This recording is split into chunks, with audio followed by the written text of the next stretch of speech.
안녕하세요, 여러분. 오늘은 국내 선물 옵션 하는 법과 차트 분석을 통해 진입 타이밍을 잡는 노하우까지 자세하게 알아보겠습니다.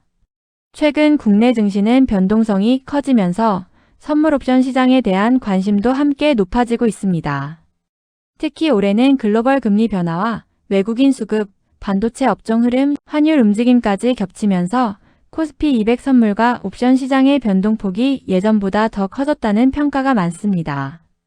이런 시장에서는 방향만 잘 잡아도 단기 매매 기회가 자주 나오기 때문에 개인 투자자들의 관심도 계속 증가하고 있습니다.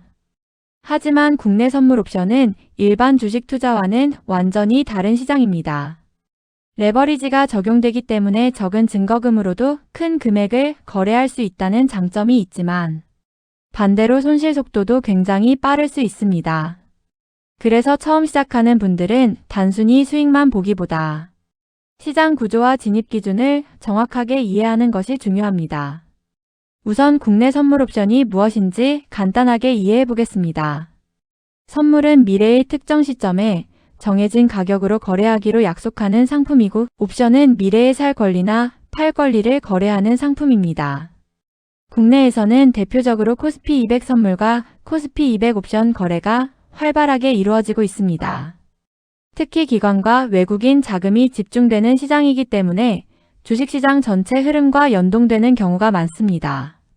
많은 초보 투자자들이 처음 실수하는 부분이 바로 방향 예측만 하면 된다고 생각하는 것입니다. 하지만 실제 선물 옵션 시장은 단순히 상승과 하락만 맞춘다고 되는 시장이 아닙니다. 언제 진입하고 언제 손절하며 어느 구간에서 익절할지를 미리 정하는 것이 훨씬 중요합니다. 그렇다면 실제 매매에서는 어떤 차트 분석이 중요할까요? 가장 먼저 확인해야 하는 것은 큰 추세입니다. 초보자들은 보통 1분봉이나 3분봉 같은 짧은 차트만 보다가 흔들리는 경우가 많은데, 실제로는 일시간봉과 일봉 흐름을 먼저 보는 습관이 중요합니다. 예를 들어 일봉 기준 상승 추세가 유지되고 있다면 단기 눌림목 이후 다시 상승 흐름이 이어질 가능성이 높습니다. 반대로 큰 흐름이 하락인데 단기 반등만 보고 무리하게 매수 진입하면 손실 확률이 높아질 수 있습니다. 특히 올해 국내 선물 시장에서는 외국인 선물 수급이 굉장히 중요한 변수로 작용하고 있습니다. 외국인들이 선물을 대량 매수하면 현물 시장까지 끌어올리는 경우가 많고, 반대로 대량 매도가 나오면 지수 전체가 급락하는 경우도 자주 나타나고 있습니다.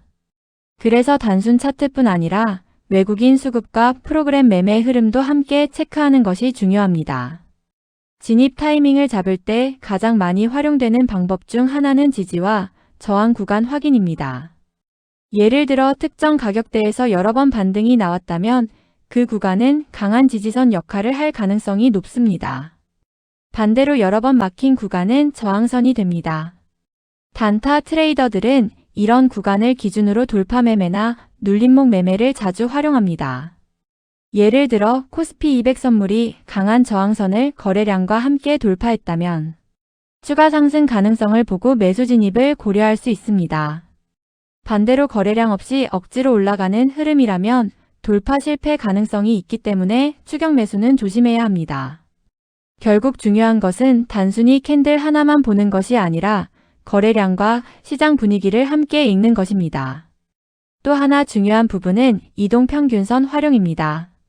국내 선물 옵션 시장에서는 5일선, 21선, 61선을 기준으로 보는 투자자들이 많습니다.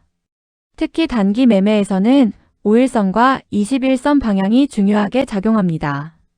상승 추세에서는 가격이 21선 부근에서 지지를 받는 경우가 많고, 하락 추세에서는 반대로 저항 역할을 하는 경우가 많습니다.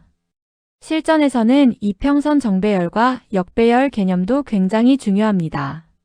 정배열은 단기선이 장기선 위에 위치하는 상태로 상승 흐름이 강하다는 의미이고, 역배열은 반대로 하락 흐름 가능성이 높다는 의미입니다. 물론 이것만으로 진입하는 것은 위험하지만 전체적인 시장 방향을 판단하는 데는 상당히 도움이 됩니다. 그리고 옵션 매매에서는 시간 가치와 변동성 개념도 꼭 이해해야 합니다. 옵션은 시간이 지날수록 가치가 감소하는 특성이 있기 때문에 방향이 맞아도 타이밍이 늦으면 손실이 날 수 있습니다. 특히 만기일 근처에서는 변동성이 굉장히 커지기 때문에 초보 투자자들은 무리한 진입을 피하는 것이 좋습니다. 국내 선물 옵션 시장에서 살아남기 위해 가장 중요한 것은 결국 리스크 관리입니다. 실제로 꾸준히 수익을 내는 투자자들을 보면 한 번에 크게 먹는 사람보다 손실을 짧게 끊는 능력이 뛰어난 경우가 많습니다. 시장에서는 언제든 예상과 다른 흐름이 나올 수 있기 때문에 손절 기준 없이 버티는 방식은 굉장히 위험합니다.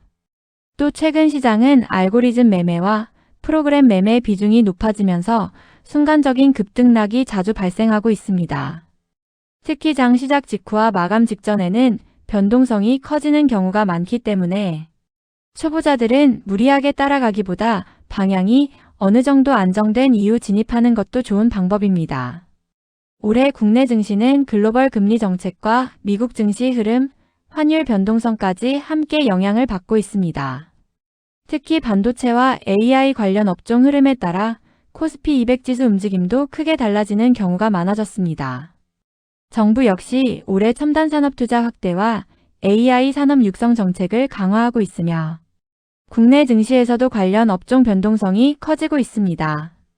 마지막으로 기억해야 할 것은 국내 선물 옵션은 단순히 운으로 접근하는 시장이 아니라는 점입니다.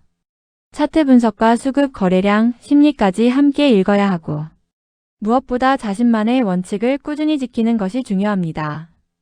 처음부터 큰 수익을 목표로 하기보다는 손실 관리와 매매 원칙을 만드는 데 집중하는 것이 장기적으로 훨씬 안정적인 방법이 될 수 있습니다.